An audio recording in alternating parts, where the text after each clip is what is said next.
আমাদের প্রজেক্টে সকাল থেকে মাঠ পাম্পের মাধ্যমে পানি সেচ করতেছি। মাঠ পাম্প সেট করছি হচ্ছে 2টা। এখন পানি তো কমে না, এখন স্যালো মেশিন সেট করলাম। স্যালো মেশিন স্টার্ট করব।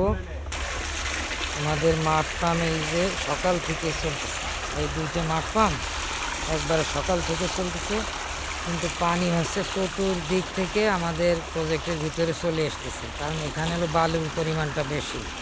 তাই আমরা বাধ্য হয়েছি স্যালো মেশিন আনার জন্য।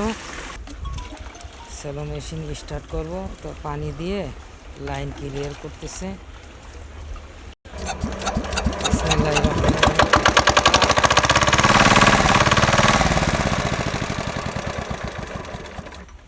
আমরা আবার স্টার্ট করব, কারণ তখন হাওয়া ঢুকছিল।